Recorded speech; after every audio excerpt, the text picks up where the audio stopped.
Innal hamdalillah nahmaduhu wa nasta'inuhu wa nastaghfiruh wa na'udzu billahi min shururi anfusina wa sayyiati a'malina may yahdihillahu fala mudilla lahu wa may yudlil fala hadiya lahu ashhadu an la ilaha illallah wahdahu la sharika lahu wa ashhadu anna Muhammadan abduhu wa rasuluh.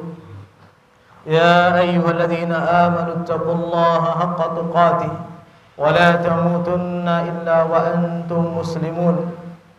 يا أيها الناس اتقوا ربكم الذي خلقكم من نفس واحدة وخلق منها زوجها وبث منهما رجالا كثيرا ونساء واتقوا الله الذي تساءلون به والأرحام إن الله كان عليكم رقيبا.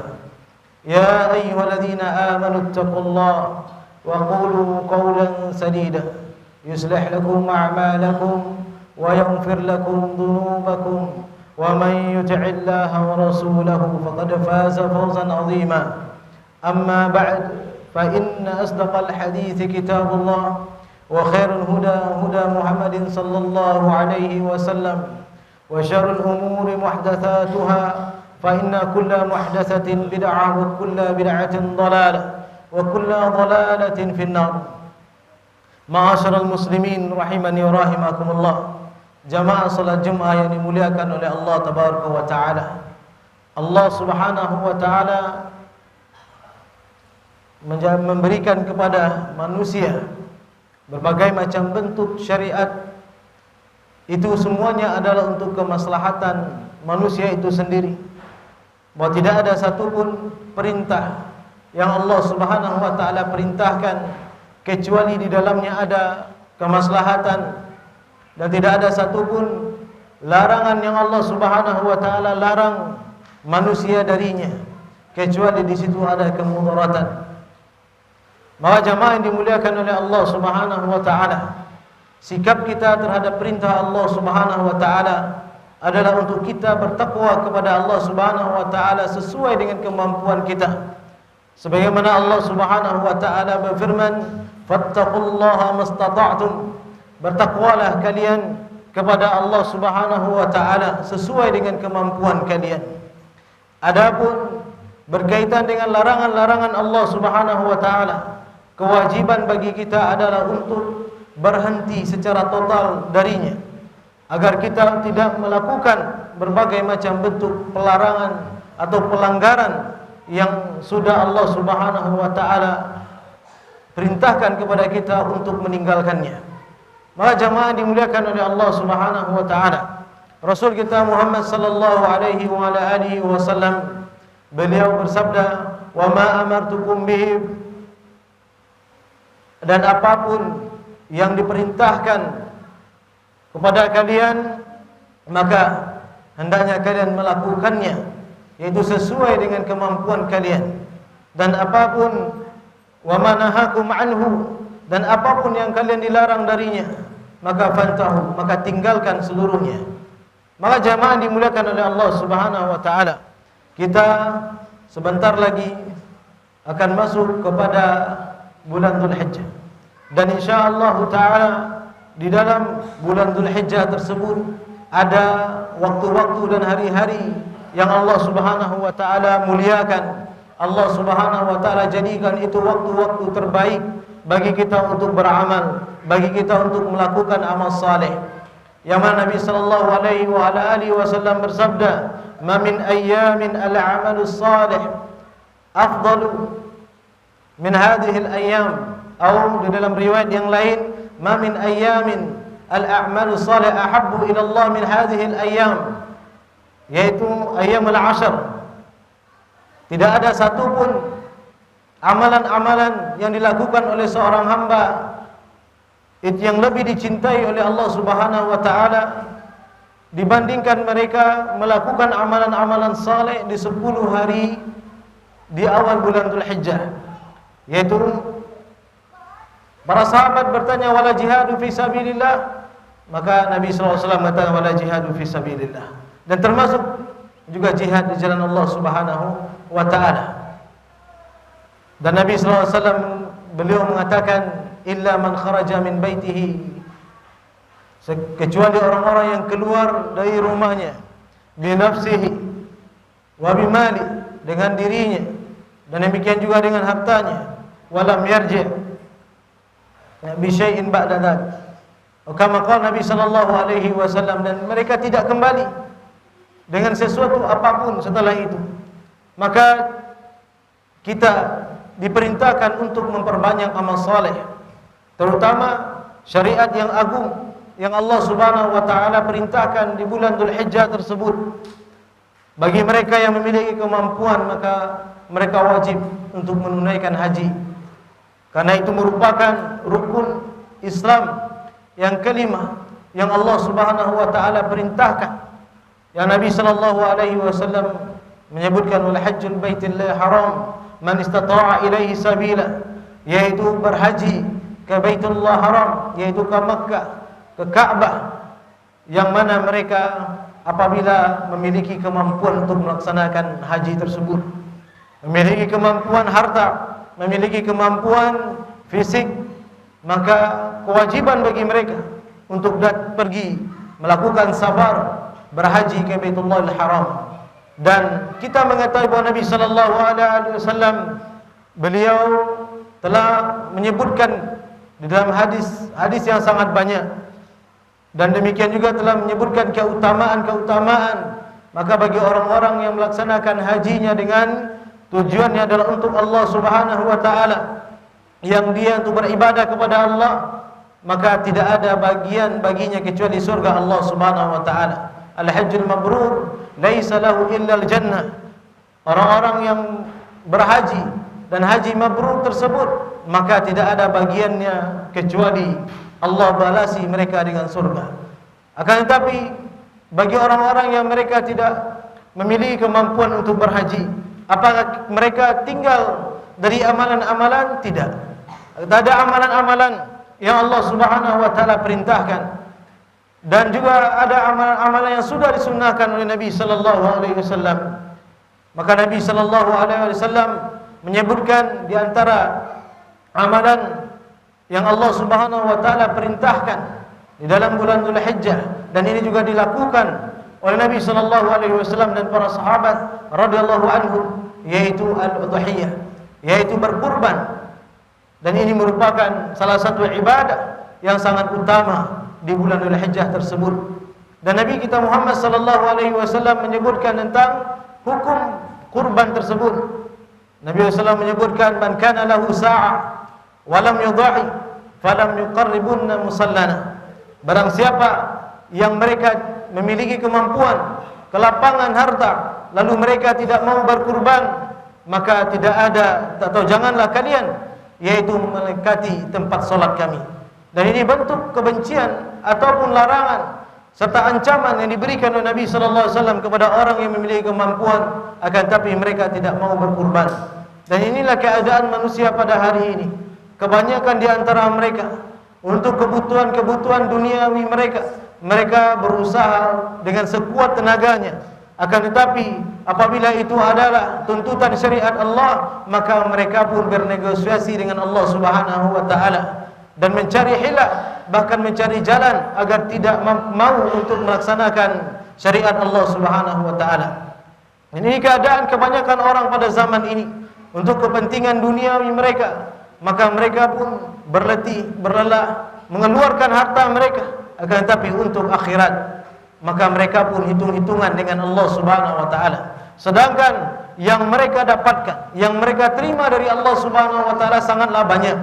Yang mereka dapatkan dari nikmat Allah Subhanahu wa taala tidaklah terhitung. Akan tapi ketika Allah Subhanahu wa taala perintahkan mereka untuk menunaikan kurban, maka sangat berat, karena memang kecintaan kepada harta itu adalah satu fitnah bagi manusia, dan berat bagi orang-orang untuk mengeluarkan hartanya di jalan Allah tabaraka wa taala, kecuali orang-orang yang dirahmati oleh Allah Subhanahu wa taala. Maka jemaah yang dimuliakan oleh Allah Subhanahu wa taala, ialah firman Allah Subhanahu wa taala, "Inna a'tainakal kautsar fashalli li rabbika wanhar." Allah Subhanahu wa taala memerintahkan, maka sungguh kami sudah berikan kepada kalian al-kautsar, dan Salatlah kalian, dan ini adalah perintah. Salatlah kalian, fasalli. Maka ini adalah fi'il amr, perintah. Fasalli li rabbika wanhar, yaitu salatlah kalian untuk Rabb kalian, dan demikian juga kalian berkurbanlah. Berkurban untuk Allah Subhanahu wa taala, salat kita untuk Allah Subhanahu wa taala. Kita diperintahkan. Maka oleh sebab itu, alangkah besarnya kerugian orang-orang yang tidak mengambil bahagian dari perintah Allah Subhanahu wa taala ini di bulan yang di situ ada hari-hari yang sangat mulia yang disebutkan oleh Nabi sallallahu alaihi wasallam, a'zamul ayyami 'indallah, sebaik-baik atau sebesar-besar, seagung-agung hari di sisi Allah Subhanahu wa taala, yaumul arafah wa yaumun nahr, adalah hari Arafah, dan demikian juga adalah hari di saat orang menyembelih. Di saat mereka menyembelih hewan kurbannya, maka apakah kita tidak akan tercatat sebagai orang yang beramal saleh, yaitu di hari-hari terbaik dalam kehidupan kita di dunia ini? Maka jawabannya adalah pada kita semuanya. Maka oleh sebab itu, bagi siapapun mereka memiliki kemampuan untuk mengeluarkan harta mereka berkurban, dan Allah Subhanahu wa taala tidak minta kepada kita yaitu 10 ataupun 100 ataupun lebih dari itu, tapi Allah Subhanahu wa taala hanya melalui syariat Nabi sallallahu alaihi wasallam yaitu meminta satu hewan kurban saja, yaitu satu ekor kambing saja, yang apabila kita ukur dengan nikmat Allah Subhanahu wa taala, rezeki yang Allah berikan kepada kita dalam 1 tahun itu, maka tidak ada apa-apanya. Maka oleh sebab itu, jamaah yang dimuliakan oleh Allah Subhanahu wa taala, syariat kurban ini bukan syariat Nabi sallallahu alaihi wasallam saja, akan tapi dia adalah syariat dari Nabi kita yang mulia, yaitu Nabi Ibrahim alaihissalam, yang mana Nabi sallallahu alaihi wasallam telah mencontohkan kepada kita. Diceritakan oleh para sahabat bahwa Nabi sallallahu alaihi wasallam, dhahan Nabi sallallahu alaihi wasallam bi kabsaini amlahain, bahwa Nabi sallallahu alaihi wasallam beliau pernah yaitu berkurban, memotong hewan kurbannya, yaitu 2 ekor kibas atau 2 ekor domba yang gemuk, yang besar. Maka inilah yang dicontohkan oleh Nabi sallallahu alaihi wasallam, dan dicontohkan juga oleh Nabi kita yang mulia, yaitu Nabi Ibrahim alaihissalam. Maka jamaah yang dimuliakan Allah Subhanahu wa taala, persiapkan hari ini untuk kita bisa beramal di hari-hari terbaik dunia tersebut, karena kesempatan itu mungkin datang sekali bagi kita. Apakah kita tidak mau mengambil bagian dari amal-amal saleh yang kita lakukan pada hari-hari terbaik tersebut? Itu Allah Subhanahu wa taala merintahkan kita, yaitu di antara amalan-amalan di bulan Dzulhijjah, dan di antara perintah yang Allah Subhanahu wa taala perintahkan kepada kita adalah menyembelih hewan kurban bagi mereka yang memiliki kelapangan dalam rezeki mereka. Maka wajib bagi mereka untuk berkurban. Maka oleh sebab itu, 1 ekor hewan kurban maka cukup untuk 1 keluarga. Dan Nabi SAW ataupun Allah Subhanahu wa taala tidak perintahkan ada 5 orang anggota keluarga, 5 ekor pula hewan kurbannya, tidak. Tapi Allah Subhanahu wa taala cuma meminta yaitu 1 ekor hewan kurban untuk 1 keluarga. Lalu apakah ini berat bagi kita? Maka oleh sebab itu hendaknya kita bertafakkur dan kita berfikir, yaitu apabila ini kita keluarkan, bukanlah dagingnya Allah Subhanahu wa taala yang memintahnya, dan bukan juga sampai kepada Allah darah dan dagingnya, akan tapi Allah akan lihat yaitu ketakwaan dari orang-orang yang melaksanakan perintah Allah Subhanahu wa taala tersebut. Fa'tabiru ya ulil absar la'allakum turhamun.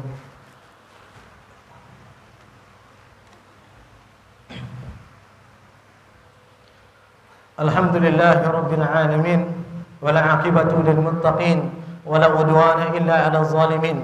Asyhadu an la ilaha illallah, ilahul awwalin wal akhirin, wa huwa az-zahir wal batin, wa asyhadu anna Muhammadan 'abduhu wa rasuluhu, wa huwa sayyidul anbiya'i mursalin, arsalahu Allahu rahmatan lil 'alamin.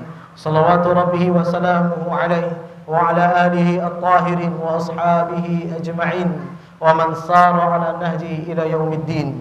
Ma'asyiral muslimin rahimani wa rahimakumullah. Maka ketika Allah Subhanahu wa taala perintahkan kepada kita semuanya untuk menjalankan ibadah-ibadah, maka ibadah-ibadah yang kita lakukan semuanya akan kembali kepada kita. Dan ibadah-ibadah yang kita lakukan semuanya akan kita dapatkan hasilnya di sisi Allah Subhanahu wa taala, yaitu ketika amalan kita ditimbang oleh Allah Subhanahu wa taala.